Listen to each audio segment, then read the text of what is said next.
Last week, a gay Democrat Muslim terrorist murdered 49 people at a gay nightclub in Orlando, Florida.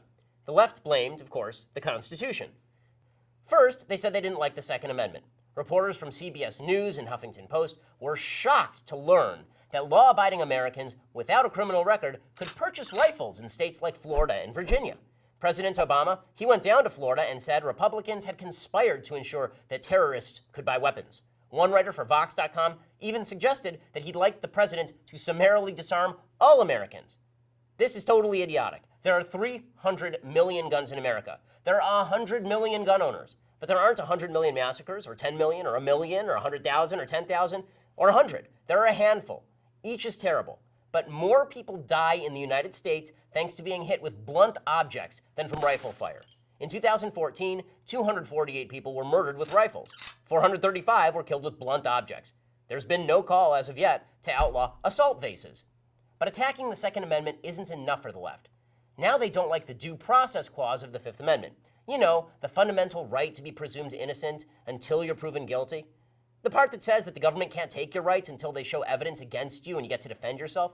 The left now says openly that this particular right hinders the FBI from stopping terrorists from getting guns. They say they want to ban everybody on the terror watch list from buying a gun. They want to keep banning them for 5 years after they get off the terror watch list, which is, of course, ridiculous. There are 800,000 people on the FBI's terror watch list. That included Senator Ted Kennedy when he was alive. It also includes 72 employees of the Department of Homeland Security. There are no clear standards for how you're put on the terror watch list, no clear standards for how you get off of it. There's no established way to challenge your inclusion on the list. The Orlando jihadist himself was removed from the terror watch list in 2014 when the FBI decided, hey, no longer worth following. The left seems significantly more concerned about constitutional rights for terrorists at Guantanamo Bay than for law-abiding Americans at home.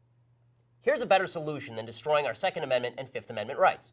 Target jihadism. The left complains about using the term radical Islam, but the only way to preserve our constitutional right is to target jihadists.